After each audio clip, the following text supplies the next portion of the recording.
program tonight, we are very pleased. We have a wonderful partnership with the Rolfe Pancreatic Cancer Foundation, which is our presenting sponsor here tonight's program. Here at the Cancer Wellness Center, we offer a monthly pancreatic cancer support group, a networking group that meets the second Thursday of every month. And we also do other programming in collaboration with Rolfe. So I just wanted to turn the mic over real quick to Jim Rolfe and just to say a couple words of welcome before we introduce the speakers. If you don't mind. Thanks. Thank you. I don't do good with mics, so I assume everyone can hear me. Thank you so much, Jennifer. We've had a partnership with Cancer Wellness for over probably 10 years and probably further than that. It's a great program, and our foundation is really focused on early detection and some support services. We've been around since 1999. We've generated probably approximately $9 million in fundraising for a disease that needs it because it doesn't get the funding that it deserves from the government. So you are going to be really blessed to have these two fine doctors who I've known for a long time. And I don't even consider them doctors, I consider them friends. Very personable, and it's really unusual to find people to go into this field because of the funding. And so the people who are really in this field are in it because they want to change the world. And so I appreciate you guys coming out. If you guys have any questions, I'll stick around afterwards. I have my associate director, Stacia Hart, if you want to say a few words. No, thank you all for coming. I'm excited. So that's it. Thank you so much, Jim. All right, without further ado, we are really pleased to have tonight's speakers. We have Dr. Sonia Kupfer, who is a gastroenterologist and assistant professor of medicine and co-director of the Comprehensive Cancer Risk and Prevention Clinic at University of Chicago Medicine. And with Dr. Kupfer, we have Jessica Stoll. Jessica is a certified genetic counselor also with the University of Chicago Medicine. So they will be doing the presentation tonight, and I assume there'll be time for questions and some back and forth. So without further ado, please welcome Dr. Kupfer's first? Yes. Okay, Dr. Great. Kupfer, thank you. All right. Thank you so much to the Cancer Wellness Center, to the Rolfe Foundation, to Jim for all the support. I also agree that it's become more than just a doctor relationship with a foundation, but really a friendship, and we really value the ongoing support. I'm going to be using this mic, but I think it's mostly for the recording, and I did turn it on. Like that? Yes. Okay, so I guess this is being recorded, so, but I hope you can all hear me as well.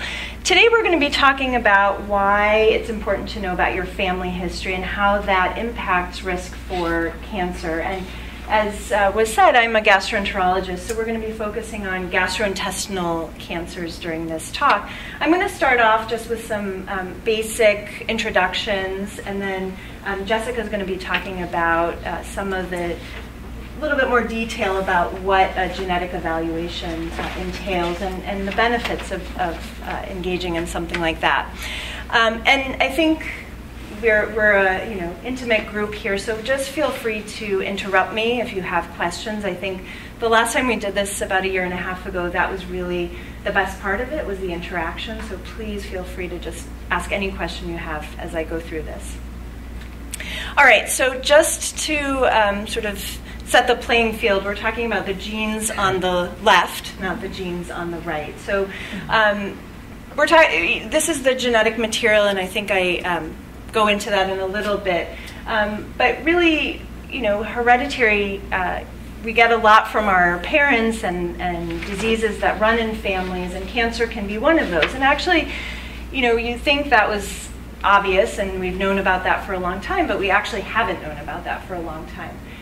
Even as recently as the 70s and even 80s, people thought that cancer was due to infectious diseases, to viruses, and some cancers are, but nobody thought that this was something that could be passed along in families. So all of that is to say that this field is really pretty new, and we're still learning a lot, and even since the time that I've been in this, the way we do testing, the syndromes we think about has changed dramatically. So that's exciting. I think there's a lot of knowledge that we're gaining from doing more and more genetic testing.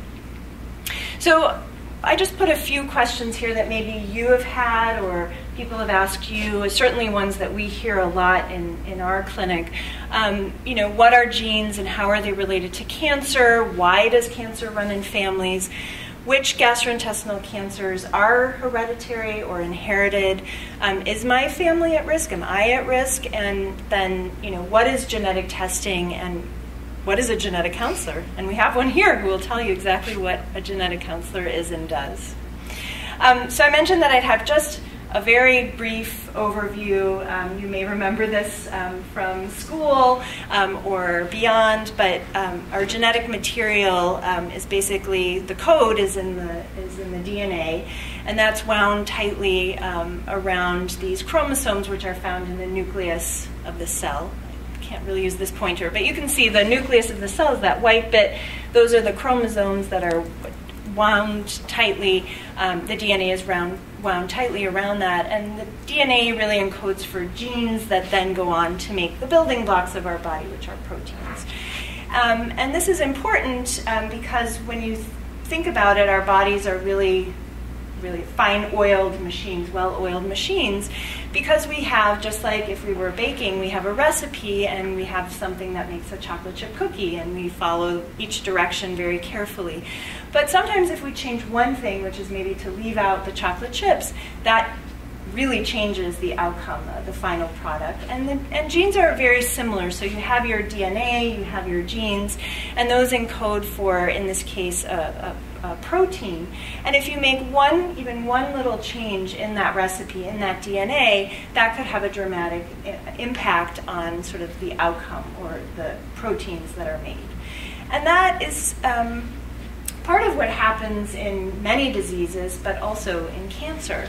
And why is that so important? Well, if you make certain changes in very important genes, so if the sort of code is altered in some way, and that gene is not able to do its function, which is either to switch a gene on or switch, the gene gets switched on and off, that can have a dramatic effect on how a cell grows or doesn't grow, etc. And you can imagine that if it's an important place where this happens, or an important gene that's affected, it's going to affect a lot of genes and a lot of cells. So how cancer forms, and again, please feel free to stop me here, but if we think about how non-hereditary cancer develops, so we sometimes refer to it also as sporadic, which means we don't know that it's something that's inherited in the family. You basically have a normal cell in the body, and then that normal cell just over time develops mutations or changes in the DNA. And that can lead to loss of proper growth or control, and then a tumor will develop. But the cell starts out normally, and then it's only when it's, for example, a pancreas cell that starts to get a mutation and then has this growth advantage, and then a tumor will develop. Contrast that to hereditary cancer. In that case, that cell is born, you're born with a genetic change. You're born with a genetic mutation. And so you can imagine that just with time, a cell will develop more mutations, and because you're already predisposed, that timeline to developing a tumor is going to be much quicker and will happen earlier potentially. And so that's why, in part, sometimes we see hereditary cancer happening in very young people, because they already were born with a cell that had a predisposition for cancer. Can I ask a question? Yeah. So when you do the genetic testing or whatever, will you be able to tell if it's hereditary or not? Yeah, so that may be part of the presentation later. Sorry. Absolutely. No, that's exactly what we're talking about. So we try to look for clues that might tell us that a cancer is more likely to be inherited or not. And Jessica will go over some of those clues. But young age is something, for example, people who develop 2 cancers in the same organ, for example, in the colon, people who develop 2 different types of cancers, like breast cancer and pancreatic cancer. Those are some clues that potentially there could be something hereditary going on. And actually, we then test the blood basically for the genetic mutation, because all the cells in that individual will have that genetic mutation. Can I ask a Sure. question? Because that's what I understand. People talking about it, even you are inherited to some cancer cells in your body, that doesn't mean you will get cancer. Right, so you're saying in this bottom condition. Yes. Exactly, so it's not a given that someone who inherits a genetic mutation in an important gene that may have something to do with cancer will definitely develop cancer. I will say though, for most of the syndromes that we're going to be talking about today, the risks are pretty high though, so compared to what the general population would be. So for example, and I guess this is just how you view life and what is risk and not risk for you, but in some syndromes it could be as high as 50% chance that you're going to get a cancer or 70% chance that you're going to get a cancer. But there are other, and especially with pancreatic cancer, for example, there are some genes that only increase your risk up to 15% over the general population. But that, I still think that's kind of a high number compared to, you know, if someone has a lifetime risk of getting cancer of 1% versus 15%, for example. So it's true, not everyone who has a mutation will necessarily develop cancer, but they're certainly at higher risk. And the reason that's important is that we want to then get people who are at the highest risk, certainly in for screening tests, so we can identify cancers early. Okay, great question. Other questions? So just to put this into perspective, at this point we believe, though, that most cancers are not inherited. So the vast majority, 70 to 80%, will still develop sporadically, meaning that it was that kind of top situation where there's not a mutation that they were born with, but over time, cells dividing, they develop a mutation and develop a cancer that way. About 15 to 20% are considered familial. That means, yeah, go ahead. When you say sporadic, do you include in there like other risk factors and lifestyle factors Absolutely. that are, you know, like Absolutely. smoking, eating, Yep. exercise? So Yeah. it's, you say sporadic, but there are things that help push you in that Absolutely. direction. No. Okay. Yeah, no, that's a great point. So in cancer, we know that there are a lot of environmental risk factors, smoking being one of them, for example, for lung cancer, and others. So definitely sporadic is kind of that area where the genes and the environment are definitely interacting together to develop cancer. So absolutely. I guess here I'm thinking about it more in terms of the genetic predisposition. About 15 to 20% are considered familial. That means you see a clustering in a family, like one person had, a family member had pancreatic cancer, for example. And then inherited or hereditary is where there are multiple individuals happening at younger ages, and that's where we find that mutation in the person's blood. And there are a number of hereditary syndromes, and this list keeps growing, and we're learning more from pancreatic cancer and colon cancer, which we're going to talk about here today, but also breast cancer, prostate cancer, uterine cancer, stomach cancer, melanoma, ovarian cancer. And the other thing to note is that hereditary syndromes often affect genes that are important for many different organs. So hereditary syndromes are usually not specific to one organ only. So I'll talk about pancreatic cancer, for example. The genes that predispose to pancreatic cancer also predispose to breast cancer and ovarian cancer or melanoma, for example. So we're often, when we diagnose these syndromes, we're not just talking about screening for one cancer, we're often talking about screening for multiple cancers. I have a question about Yeah. the blood screening. Yes. Would you have to be looking for that, you know, mutation in order to find it, or would you notice it if you were screening blood for any other reason? Yeah, great question. So if we know that there's already a genetic mutation in a family, we can just test for that one thing. We can kind of, you know, take our microscope and say, we're just going to look at this one place. Nowadays, actually, because technology is so advanced, we can actually look at a lot of genes all at the same time. And we're basically comparing the sequence, the sort of, the genetic code to a reference. And if we see that there's one that's different, and we know that that's an important place and that it has a bad effect on the gene or then the protein that's made, we can call that as a mutation. So the answer is we can do both. We can look for one specific mutation because we know it's in the family, but we can also screen the genome pretty widely for mutations. And Jessica will talk about this a little bit more, but nowadays, if we do genetic testing, we're very rarely just doing one gene at a time. We're often doing 15. I think now there's an 80 gene. I mean, you can do, and some people under research circumstances can look at the entire genome and look at changes. But that becomes a little bit more tricky because there are a lot of changes that happen that we don't always know what they mean, and we don't know that they're actually causative of a disease. To clarify, though, I think you were also asking, like, if you have your general practitioner order a blood test for you, that's definitely not looking at the genes. So these are very specific blood tests that we send to very specific laboratories to look for very specific things. Thank you. And usually you'll be asked to see a genetic counselor at some point in that process of getting the genetic testing done. I just had a question about the previous slide, if you don't mind. So in the familial case, you basically said that's not cases of any known genetic mutation, right? Yeah. So that would only be in the hereditary.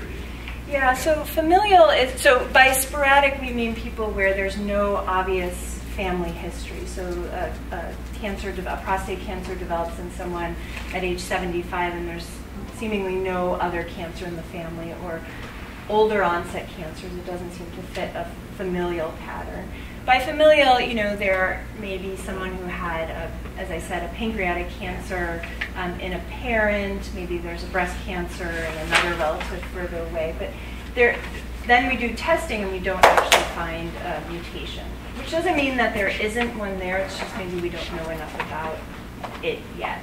Yeah, because there'd be an overlap between familial and hereditary, presumably, in some cases. But 15 to 20% of the time, you're saying people are tested with no genetic mutations, but there's similar cancers in the family. Yeah, right? and so the outcome of that might be that we say someone who has even a familial clustering, we might screen them more carefully than we do the general population. So it can have consequences for how we manage someone. Yes? Could the sporadic be a little distorted only by the fact that previously, before there were cancer diagnoses, we didn't really know what people were diagnosed with? Everybody seemed to have a heart attack. Yeah, absolutely. And I think it could have been like in the family line.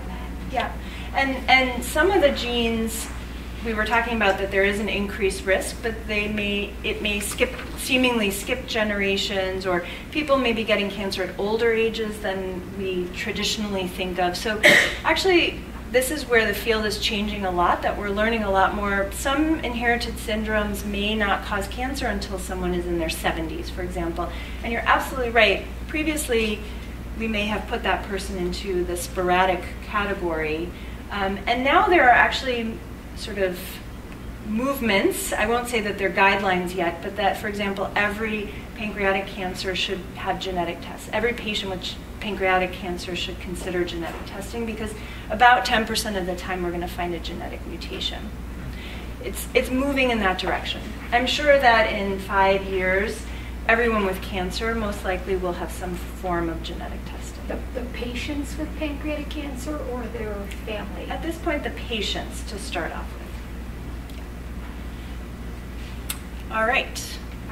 So I'm just going to finish off my section with just a very brief overview of 2 gastrointestinal cancer syndromes. So just to remind you of what we're talking about when we talk about the GI system, it's your digestive system.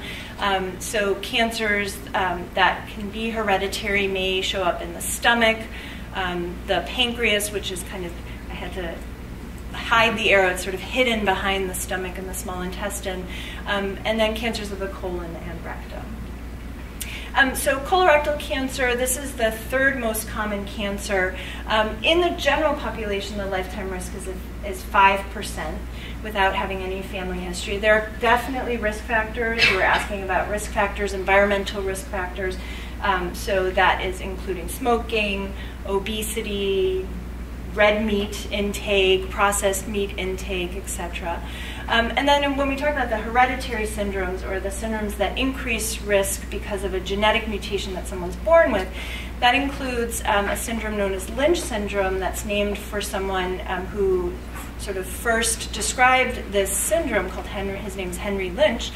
It's the most common cancers we see are colon and endometrial cancer, but there are other cancers that develop in these families, including pancreatic cancer and ovarian cancer.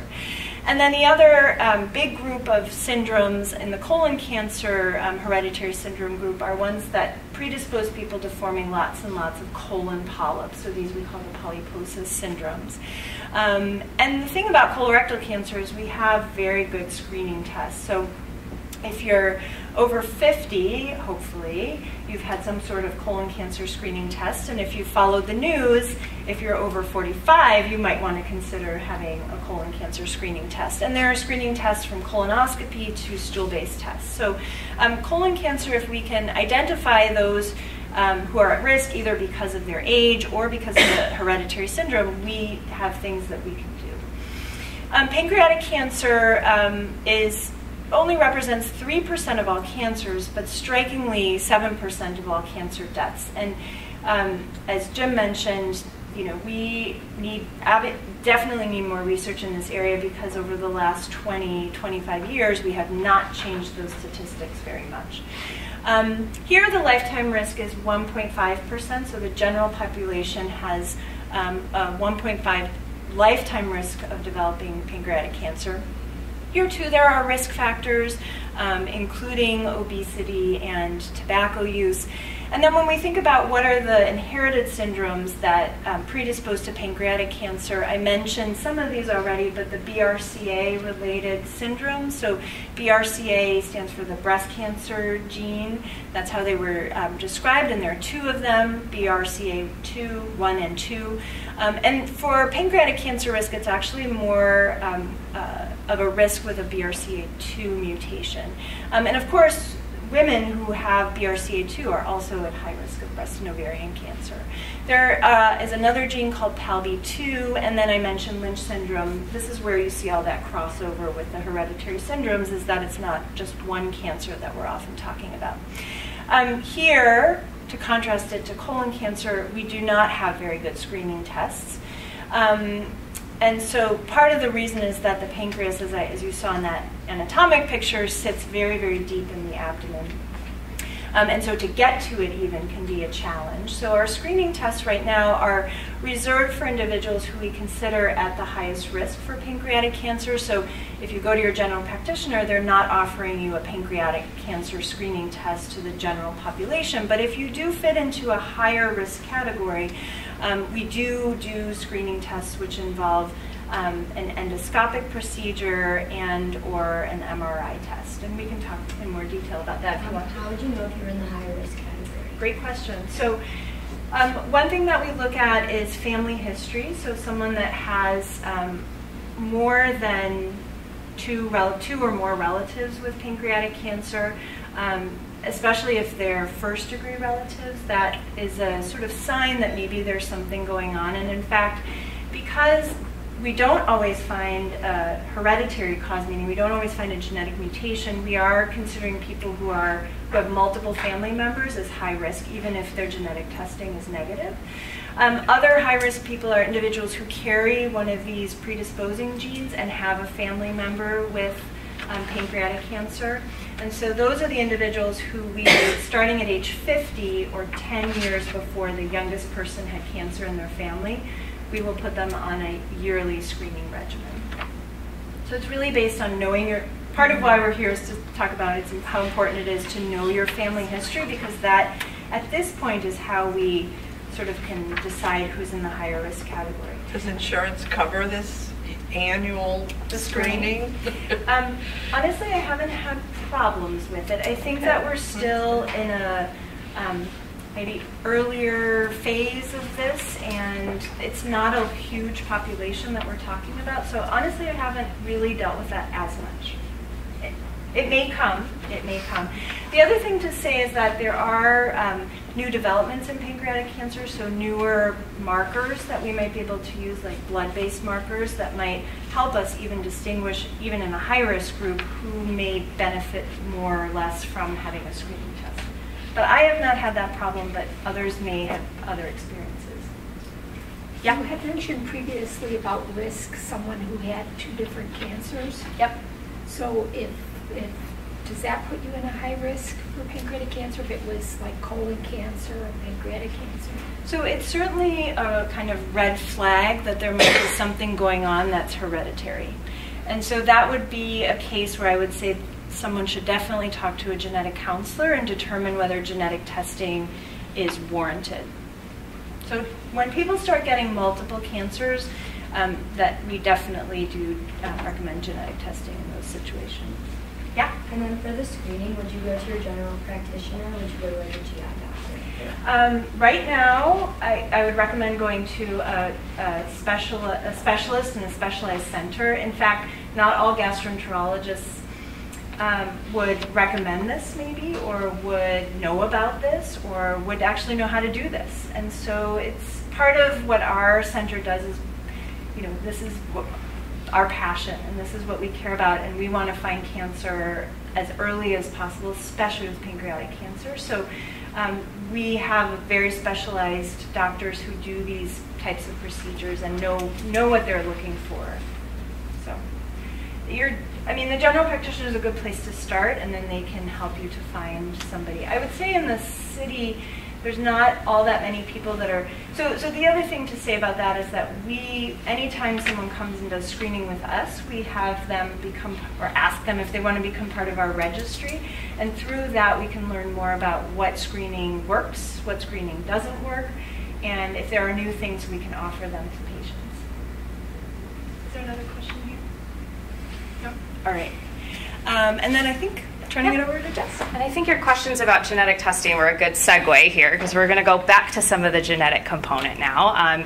So I just wanted to show this again because this diagram just sort of shows how you go from chromosome to gene, and Dr. Kupfer already addressed what the genes do, especially in relation to cancer. But what I want to focus on now is the chromosomes themselves. Has anyone seen a picture like this before? High school biology, bringing stuff back. Sorry, I want to make sure this is all the way on. Okay, so this is just a picture of all of our chromosomes. They're in every single cell in the body, and they're arranged in pairs like this because we get our genetic information from each parent. So we get one set of chromosomes from mom and one set of chromosomes from dad. And as Dr. Kupfer said, if you unwind the chromosome a little bit, that's where you see the DNA, the genetic material, and that's where the genes are housed. But we think about it on that bigger level here because we've been talking a lot about knowing your family history and knowing your risk according to the family history. And that's because of the way these genetic mutations are passed down from generation to generation. Has anyone heard of dominant inheritance before? Sounding a little familiar? Mendel and his peas and the colors and how tall they are. So most of these cancer syndromes that we've talked about today follow this particular pattern. And that means they're just passed down from generation to generation very specifically. So we actually have 2 copies of every gene in our body. I'm going to use BRCA2 as an example. We got one from mom and one from dad.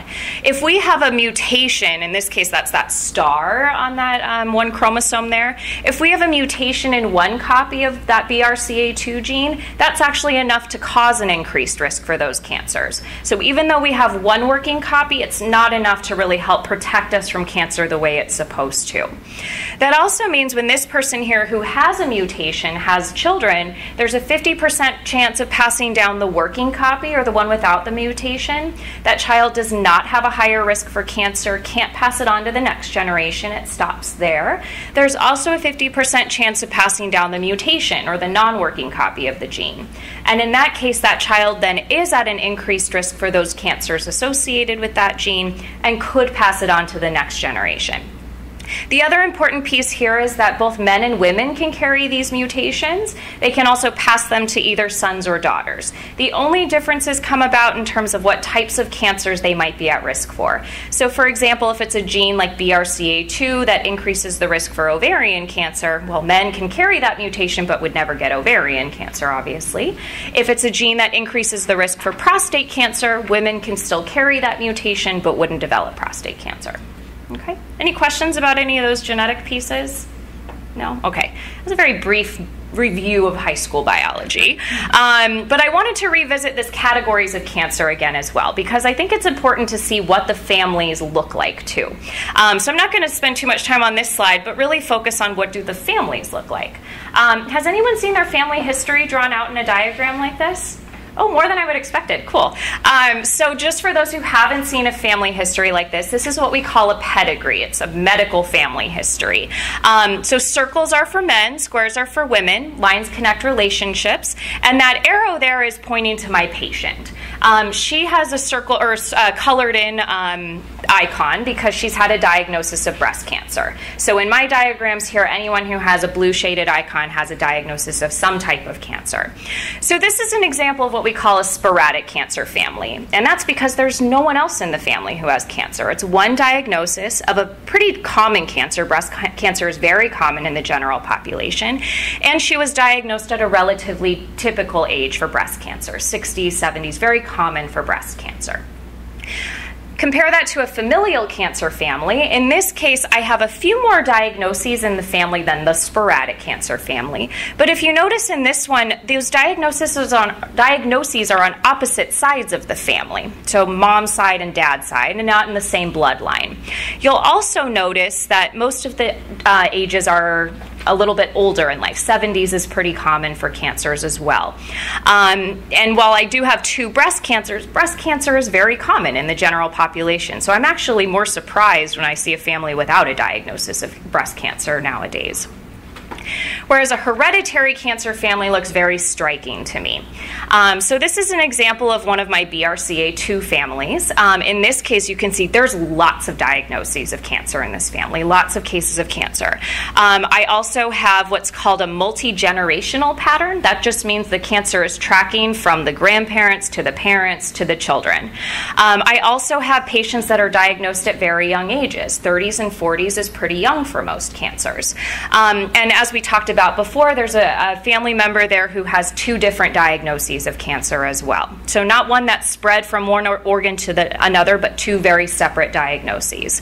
The other thing that I see in this family is related types of cancer. So there's multiple breast cancers in this family. Breast and ovarian cancer go together. Breast and pancreatic cancer go together. And breast and prostate cancer can go together as well. So this is a way for us to look for patterns of cancer in the family. And when I see a patient in my clinic, I draw out a family history like this for every single person to see, is there any sort of pattern, something specific that I can be thinking about. And a lot of these things I just mentioned, these are all indications that there could be something genetic or hereditary causing the cancer in the family. So we've talked about a lot of these already, but early age at diagnosis, and generally speaking, I use 50 as a cutoff for most cancers. Multiple primary cancers in one individual, so that patient in that last family with breast and pancreatic cancer. I also look for bilateral cancers, so someone who's had both left and right breast cancer. That's very uncommon in the general population. Multiple family members who have the same or related types of cancer. So I have families who have lots of colon cancer, for example, or lots of pancreatic cancer. And then there are families who have just related types of cancer, breast and ovarian, colon and uterine. Those are patterns that I look for. I also showed you in that last family history that there's multiple generations that have cancer. I also look for rare cancers in the general population. So we've talked about pancreatic cancer today, but male breast cancer is another example of that. And clustering of cancers in the family. So like lots of siblings or parents and children. Those are an example of clustering. Whereas, oh yeah. Why do you have pancreatic cancer as rare? In terms of cancer overall, the risk in the general population is about 1.5% lifetime risk. If you compare that to something like breast cancer, that risk is about 12% in the general population. So it's just the risk is a little bit lower in the general population. Does that make sense? Okay. The other thing I look for is ancestry. So we actually know that patients of Ashkenazi Jewish ancestry have a higher risk of having certain gene mutations. So that's something I ask every patient. I ask, where are your ancestors originally from, what country, and is there any chance there's any Jewish ancestry in the family? All right, so switching gears a little bit, but before I do that, does anyone have any questions about things that I look for when I'm looking at my family histories? Anything I can answer? No? Okay. So we've talked a little bit about some of the aspects of genetic testing. So it's just very simply a type of medical test that looks at a person's DNA, and what we're looking for are very specific differences, what we call those mutations, that could be causing the gene to not function properly. I think a common misconception when we're talking about genetic testing is we're looking for the presence of the gene. So patients come to see me and say, I want to know if I have the cancer gene. And I say, you're a human being, I'm looking at you right now, you have the gene, you have the BRCA gene. The question is not do you have the gene, but is it functioning the way it should be?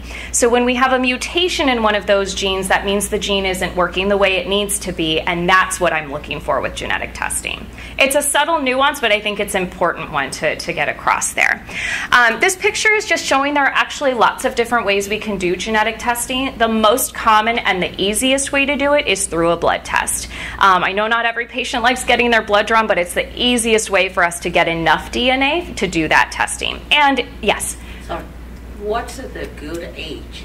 A good age for genetic testing? Yeah. That's a great question. It sort of depends on what we're testing for. So for hereditary cancer conditions like BRCA, for example, we actually won't test patients who are under the age of 18, so minors, because we want to allow the minors to make that decision themselves. There are very rare conditions that we will test for in childhood for these cancer syndromes.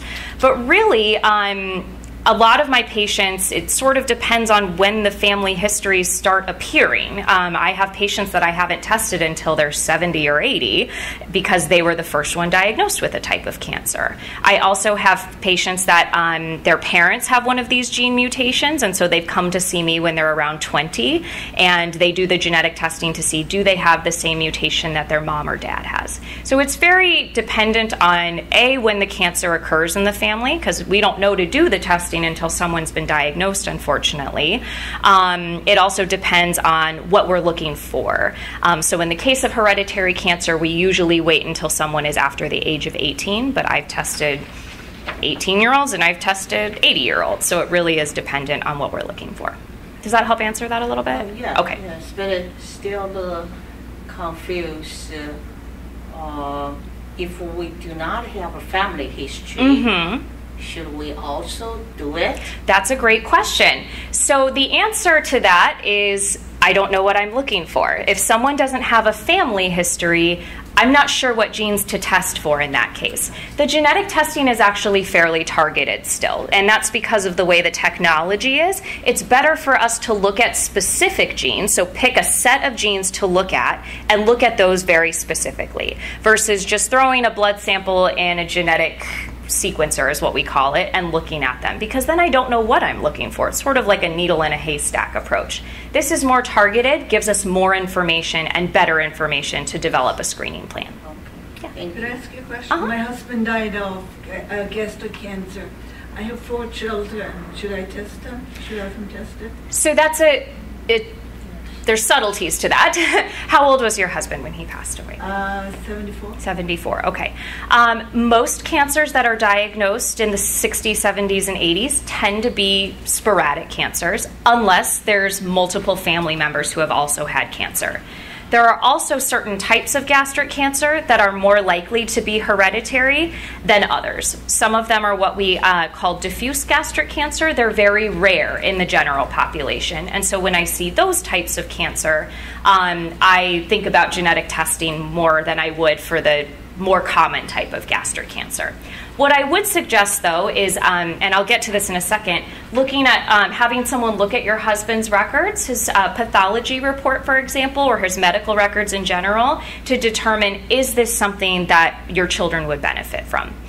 It also never hurts for people to talk to a genetic counselor so they can sift through all that information together, put together that information plus the family history to figure out, is genetic testing important for this person? Is it even warranted, or is it not? Because like I just mentioned before, not everyone needs genetic testing right now. I think that's a tricky thing too, especially because we're hearing lots and lots right now about, you can pick up a kit from Target and, spit in a tube and send it off somewhere to get tested.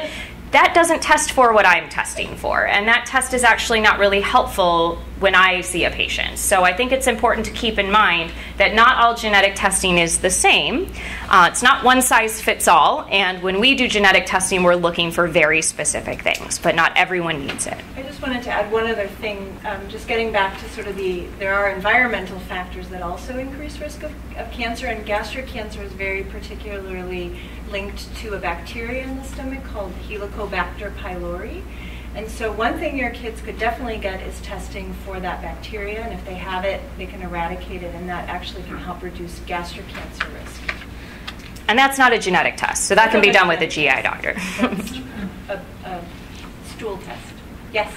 So are you still considered sporadic if you had diagnosed with pancreatic cancer when you were 80, but you had colon cancer when you were 55?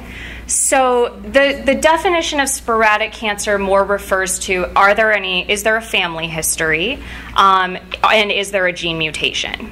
As opposed, and an individual can still get multiple types of cancer and it not be genetic or hereditary. In fact, I've tested a number of individuals who have had 3, 4 types of cancer, and I can't find a gene mutation. Now, that could be because there was some sort of environmental factor that caused them to have an increased risk for multiple types of cancer. It could also be because we don't know everything about the genetics of cancer right now. We're still learning a lot. In fact, since I started practicing just 5 years ago, the testing has changed dramatically, and that's because we're learning about new genes every day. So it could be that there's a gene mutation that we just don't know about yet. But at that point, I would say if there's no family history and no gene mutation, I would treat that person as if it was a sporadic cancer until proven otherwise. But I think just to get back to that, having 2 different cancers is definitely something that should be evaluated. Absolutely. To at least make sure there's no genetic mutation. Certainly an indication for genetic testing, but that doesn't necessarily mean that it definitely is hereditary without doing that testing. For the family to get tested? Actually, we're going to talk about that. Who's the best person to test for that? It's like my mother passed away. Sure. So we recognize there are limitations with genetic testing, right? The best person to test for these hereditary cancer syndromes is someone who already has a diagnosis of cancer. And that's because the people who carry these mutations are at an increased risk for cancer. So if anyone in the family is going to carry one of them, it's someone who's already developed that cancer. However, we recognize that's not always possible. Like you just said, the individual in your family who had cancer is no longer with us, so we aren't able to test them. In that case, we will test other family members who haven't had cancer. The tricky part is then defining, okay, if that person tests negative, is that because that family member who had cancer didn't have a mutation, and that means it's, sporadic or what have you? Or is it because that person maybe had a mutation, and if you think back to this slide here, is that because they got the working copy instead? So I still have to treat those family members as if they're at higher risk based on their family history. And that's when I go to this category here and say, well, it's not hereditary for this individual. I can't find a gene mutation, but they're still at an increased risk because they have a family history of that condition. And just specifically for colon cancer, even without a hereditary condition, having a family member who's diagnosed under 60 changes your screening recommendations. So we tell people who have a first-degree relative with colon cancer under 60, they should start at age 40 and have their colonoscopy, for example, every 5 years. Yeah. So it does. Yeah. So it does change. So we can even, just knowing your family history, even if genetic testing is not done or not indicated, may still impact your screening. So it's important still to know that information, talk to your doctor about it, because it could impact your screening regimen. Yeah. Jessica, is it in your experience in your practice where insurance, again, going back to some of it, has covered the cost of a genetic testing? That's a really good question. Usually the very first thing that my patients ask me. The answer is yes, actually. Most insurance companies are starting to cover this testing for patients who have a personal and family history. So that's why I don't recommend testing for patients who have no family history, A, because insurance probably won't cover it, and B, because, again, we don't know what we're looking for. But for patients who meet criteria for testing, and most insurance companies now do have set criteria for their genetic testing, they are covering it for most of our patients. The other good news with genetic testing is that as genetic testing has become more widespread, or people are starting to recognize that there is a need for it, the labs are starting to decrease the cost of the testing too. So for patients, there are some insurance companies that are holding out on that, and it's unfortunate, but I can't get around it with some of these. In those cases, there are laboratories that I can use that either will waive the cost of the testing based on if they meet the criteria, or will offer the testing at a lower price, say $250 versus $2,000 for a test. So getting genetic testing covered is a lot less difficult than it was even 5 years ago, actually. The other comment I would make is we often get questions from general public, should I get genetically tested, whether family member or not? And my response is that is a purely individual decision.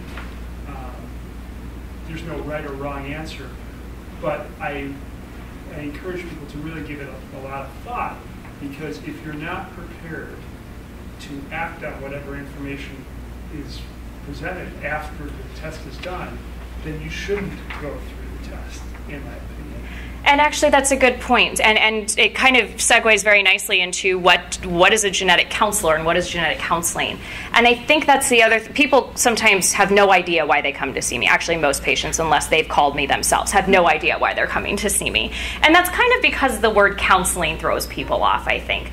Just because someone comes to see a genetic counselor doesn't mean they have to get genetic testing.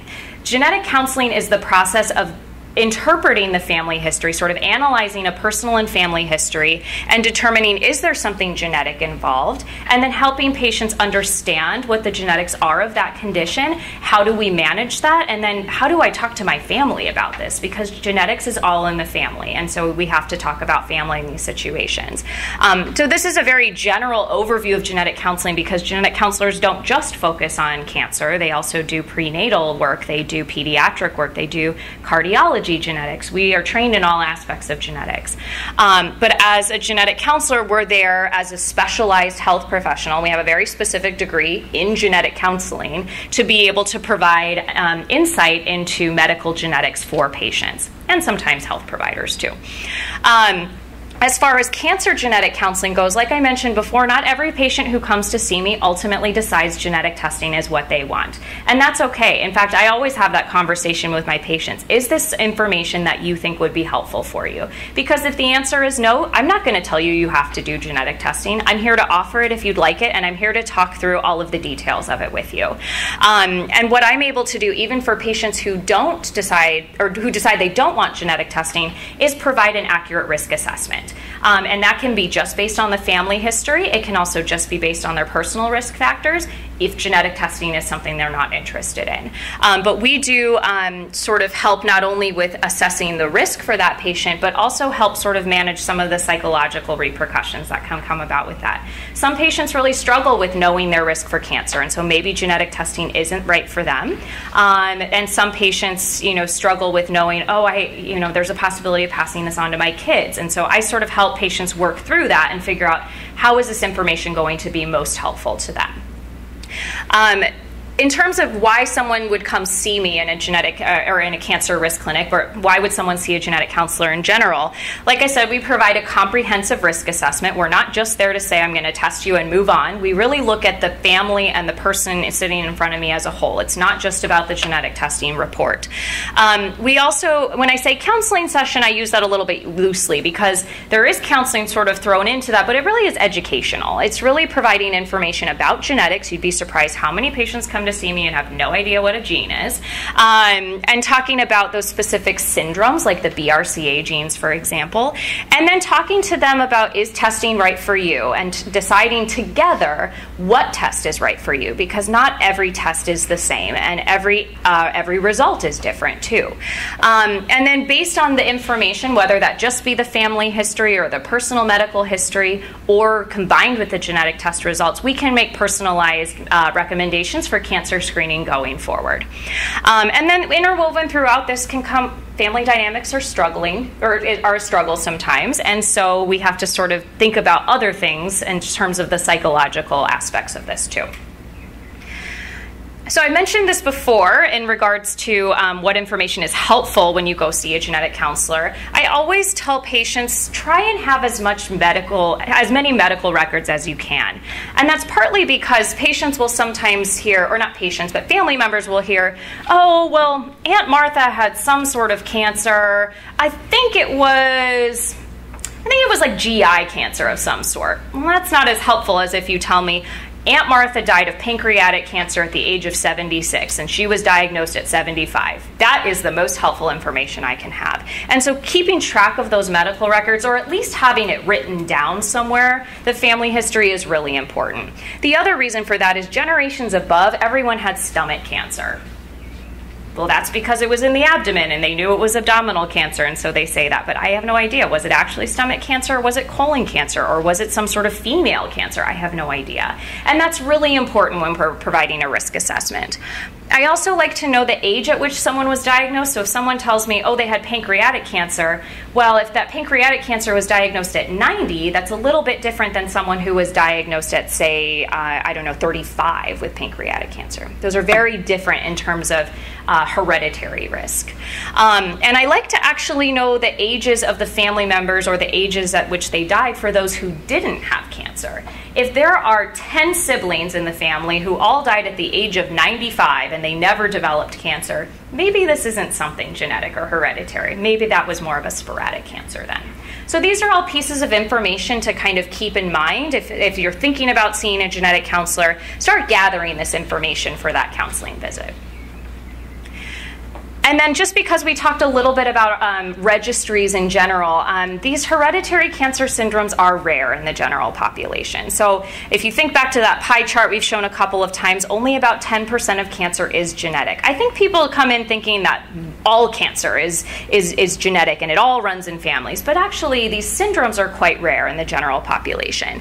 And so it can be difficult for us to collect enough patients and families to really study them over time. And that's really important if we want to learn how best to treat these families, or how best to screen these families.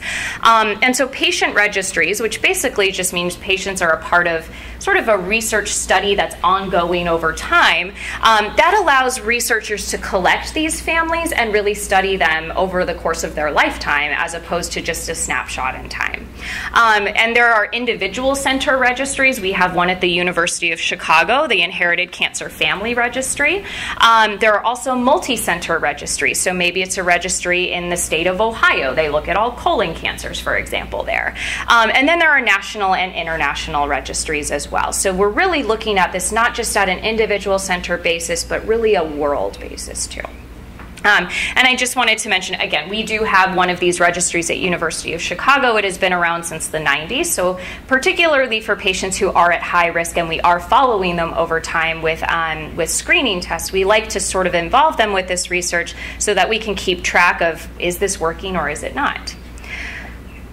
Jessica? Yeah, of course. If somebody was a patient at the University of Chicago, do they, any information that was gathered, if they had pancreatic cancer, let's say, and they were being treated there, does their information get stored in something like that? That's a great question. So there are lots of different studies going on at the University of Chicago. So I know there is a big pancreatic cancer study, for example. This one is a little bit separate because these patients are typically consented to our registry or brought into the registry because they've come to see us in the cancer risk clinic or somehow gotten connected to us in the cancer risk clinic. So it's a little bit different than the studies that we have going on the oncology side. So the physicians will often refer people to you. Absolutely. Some people do have stuff in both. there's a lot of crossover. Just because someone's in that one study doesn't mean they're not also in this other study. In fact, I have lots of patients who say, oh yeah, I do every study that they ask me about. So that's very common for patients to be part of both. Sometimes also we have people who have a family member who are in the registry. Maybe they didn't want to do testing, or they did limited testing at some point, and that person is now deceased. Family members can sometimes get to that sample and use it for testing. That's where I was going with that, wondering about that. So it's possible to do that if that DNA is available. And just for your all information, anyone who's interested in making appointments at with the Cancer Risk Clinic here at University of Chicago, this is the best way to schedule a visit like that. The gastroenterology scheduling line knows exactly where to put patients when they call and say, I need a cancer risk appointment. But if you have any other questions, that's my contact information as well, and I'm happy to answer any questions about personal or family health history that you guys are just interested in hearing more about this. I think that's all we have. So if there are any other questions, Dr. Kupfer and I. Yeah. I mean, we live up here, so we're affiliated with North Shore University. That's a great question. You can also call me and I can give you recommendations up on the North Shore because there are genetic counselors everywhere too. But would those genetic counselors affiliated with North Shore, do they all go into the same registry, or are they all different? That's a great question. So no, they're not part of the registry, because this registry is University of Chicago specific.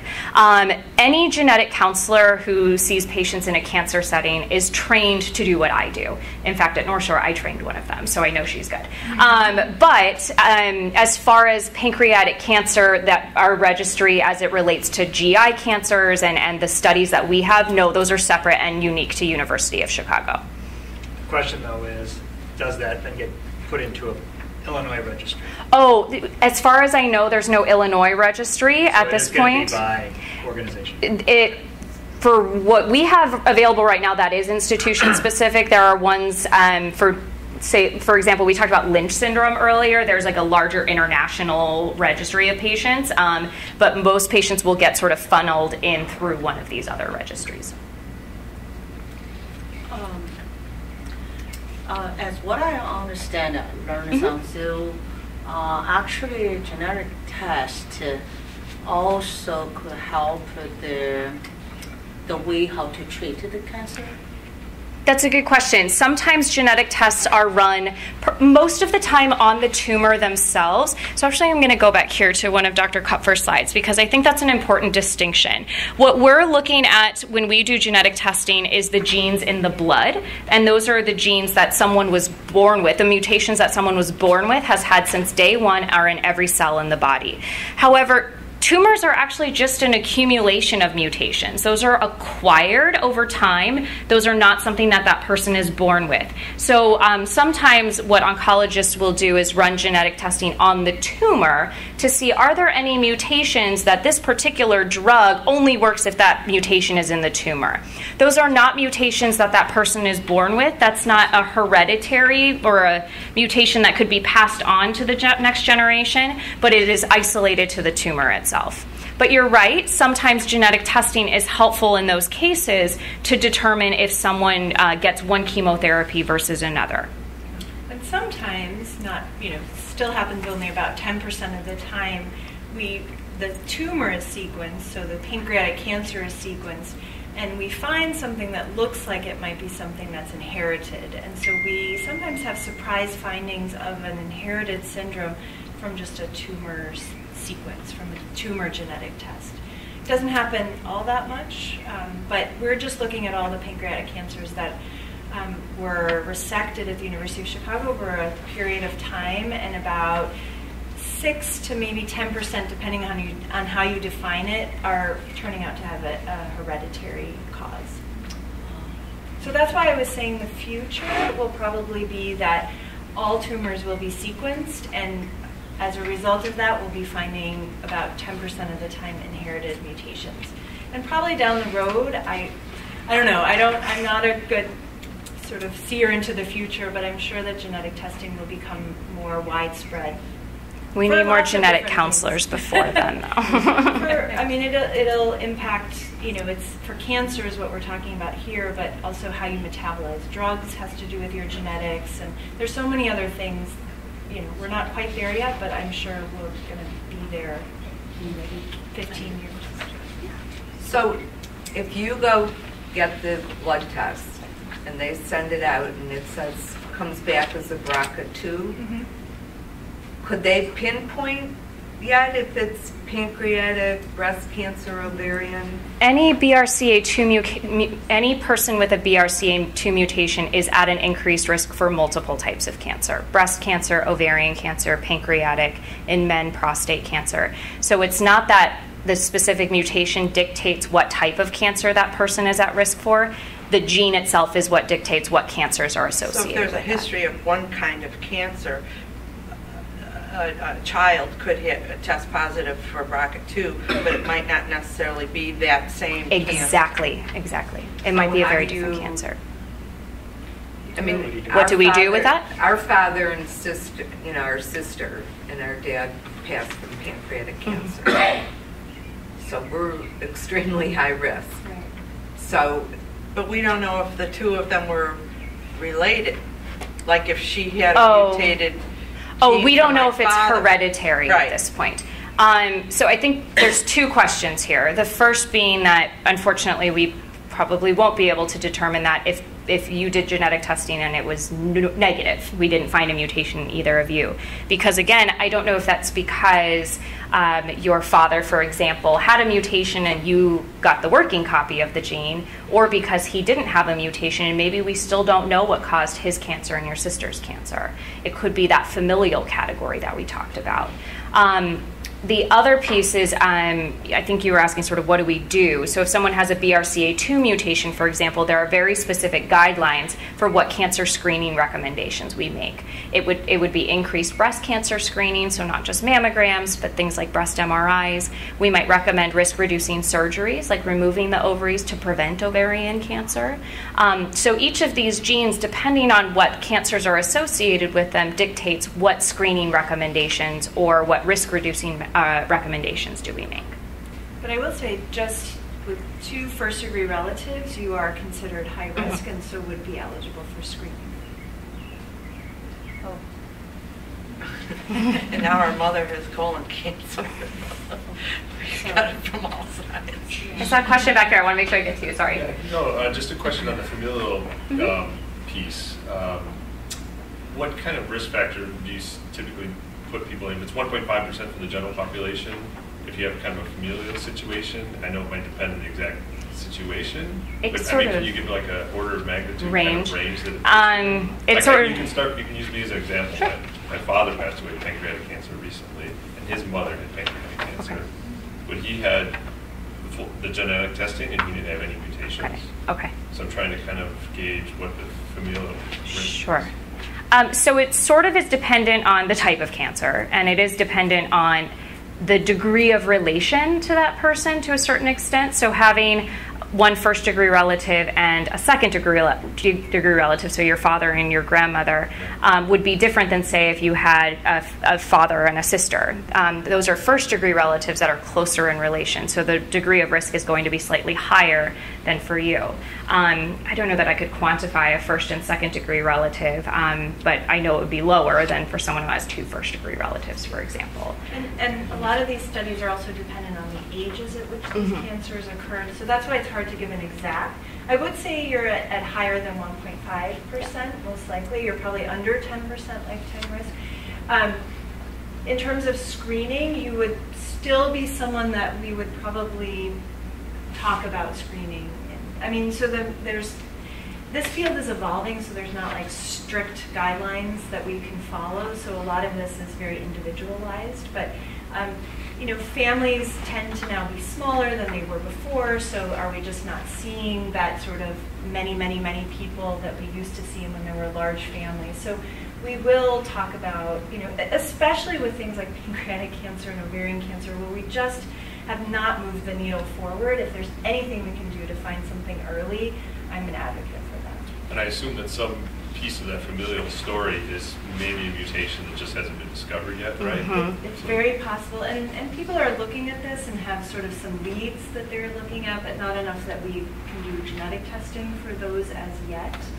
And so our best defense right now is to try and get people screened. Now, the flip side of that is, I mentioned that pancreatic cancer screening is not something that we offer to everybody, so we don't have years and years of data saying it works, it doesn't work, it works this well, it doesn't work, it's good, it's bad, whatever. So some of this, we also don't want to cause harms by screening, so we don't want someone to get really anxious every time they're going to have a screening test. We want to make sure that this doesn't impact quality of life and that they're really getting the benefits out of it. So that's why it becomes very individualized. And it's also a moving target. So as I said, there may be blood-based tests that, hey, that might be really much easier to offer to people, and if it can then put someone in this category versus a high-risk category versus a low-risk category, that would be ideal, but we're just not quite at that point yet. But it would be something to discuss if you would be a candidate for that. As what I understand, you just said, for this situation, so do the screening better than just a genetic test? Is that right? Is the screening for his situation? Yeah, you suggest to him to do the screening, It's sort of better than genetic tests? They're two separate tests, and sometimes the genetic testing will inform what screening we do, will dictate what screening we do. In this case, you mentioned that your father had genetic testing and it was negative. They didn't find anything. So effectively, we've tested the best person, and there's nothing to test you for on the genetic testing, but the screening could still be a conversation in this case. So the point being, and it's a really good point, is that even a negative genetic test doesn't erase that there's a family history. And so we still always go back to what we know, which is the family history, and make recommendations based off of that. So even having a negative test with a strong family history doesn't mean that you won't be eligible for more intensified screening. Great. And what did you say the screenings were, like an MRI? Yeah, so currently it's a specialized MRI called an MRCP. So it's basically the vast majority of pancreatic cancer develops from the pancreatic duct, which courses through the organ. And so all the tests are aimed at looking at that duct and making sure that duct looks totally normal, totally smooth, no lumps or bumps or anything like that. So the one test is called an MRCP, and it's very much looking at that pancreatic duct. It's an MRI test, basically, of the abdomen. So you don't have to do any preparation for it. You don't have to have a driver who can take you home, etc. The other test is called an endoscopic ultrasound test, and that is an endoscope, so a scope that goes into the mouth while you're sedated. And it has an ultrasound probe at the end, and it basically sits along the stomach wall and in the first part of the small intestine, and is again looking through into the pancreas at that duct. And it's again looking for any kind of abnormalities within the duct. The advantages of that is if something were to be found or needed to be sampled, it can be sampled. So a needle can be passed through if needed. The other thing is that, but the downside is it's an outpatient procedure, you have sedation, someone has to drive you home. Right now, the expert recommendations, and that's really the level of evidence that we have for the screening, is to do an endoscopic ultrasound 1 year. If that's normal, alternate it with an MRCP, and then go back the next year. So you're doing some test every year, but one time it's a radiology test, one time it's an endoscopic test. The one thing is that I would say an endoscopic ultrasound is very much dependent on who's doing it, because there's a person who's guiding the scope and looking at it and interpreting it in real time. So you want to have someone who does, this is all they do all day. And this is all they, this is what their pancreatic ducts is what they're doing day in, day out. An MRI, MRCP is a little less sensitive to that because it's a pretty standard test. So radiologists anywhere can pretty much interpret those. Is it necessary to do the PET-CT? PET-CT right now, no. There's no evidence that a PET-CT is good for pancreatic cancer screening. In fact, a CT has been shown to be probably not effective, and an ultrasound, a standard ultrasound, has not been found to be effective. So who would, with the genetic, who would recommend which screening to do? So, for example, if you were to come to see me in clinic, so the age to start is age 50 or 10 years younger than the youngest diagnosis of pancreatic cancer in the family. And then I would refer you to an endoscopic ultrasound doctor. So we work with someone, his name is Uzma Siddiqui, and this is all she does. And so she would do the endoscopic ultrasound, and assuming that would be completely normal, then the next year we would order the MRCP test.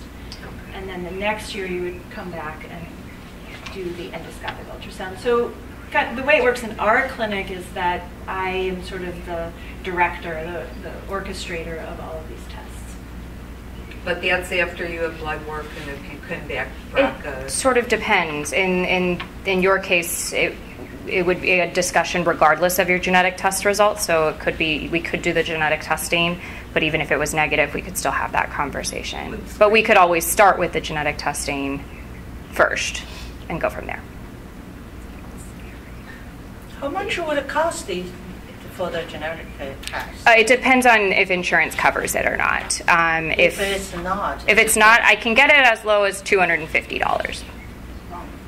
That's very reasonable. Is there any issue or concern with the MRCP like being repeated so frequently, even though it's every other year, in terms of the side effects?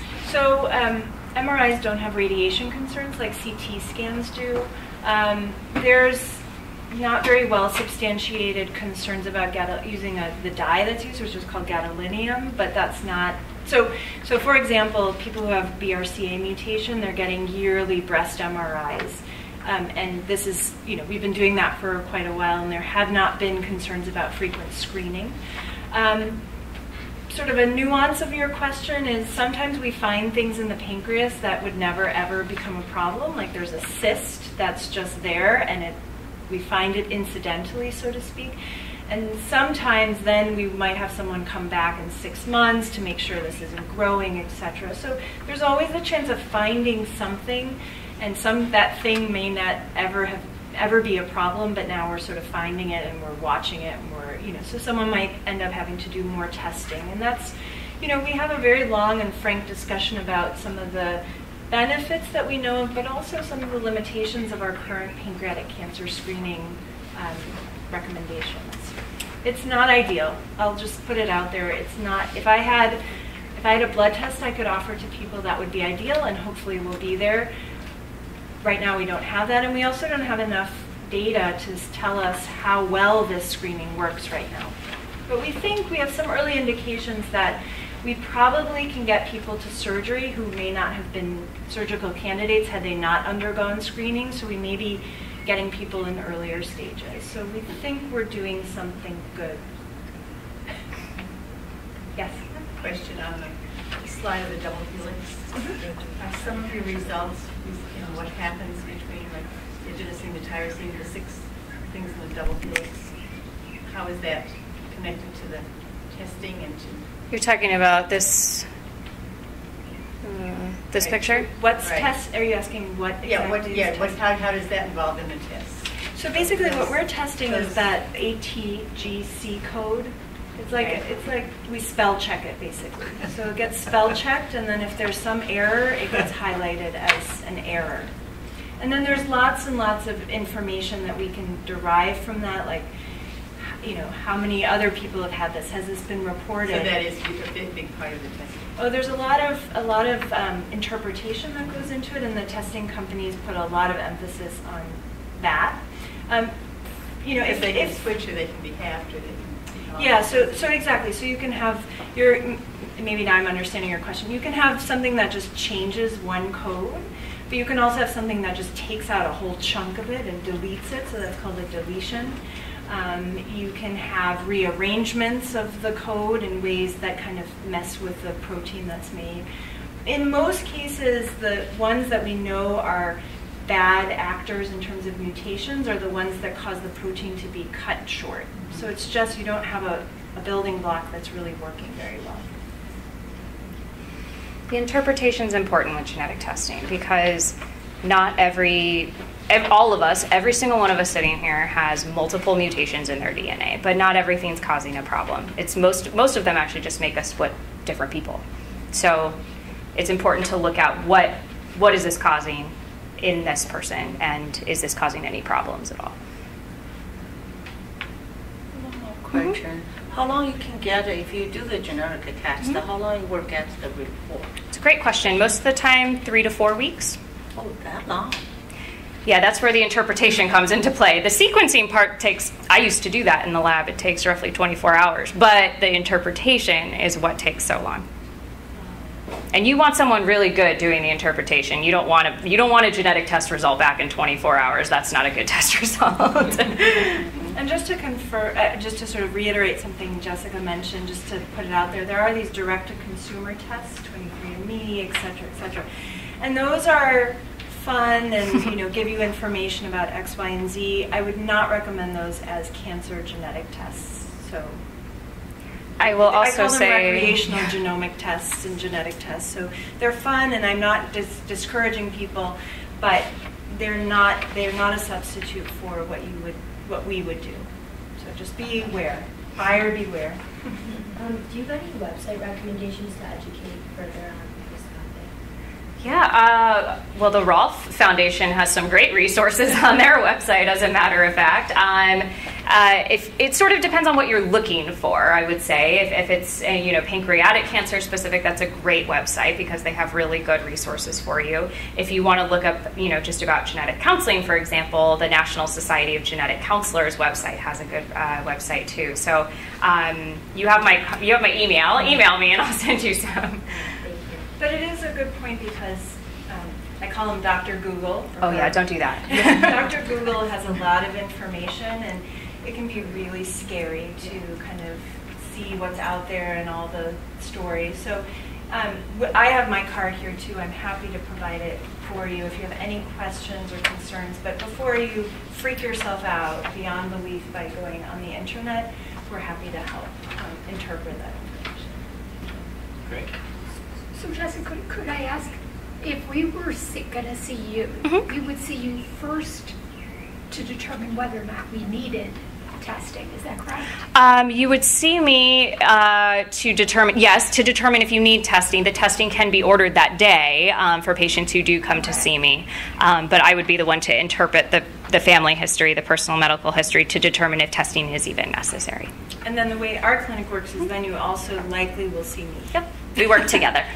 Because as I said, I think testing is one piece of it and gives us a lot of really good information, but the family history and the personal history are still there and still need to be interpreted, and that's what we base our management on as well. And there's lots of things we also talk about. I mean, lifestyle, diet, nutrition, a lot of other things that impact cancer risk. So we try to make it as comprehensive as possible.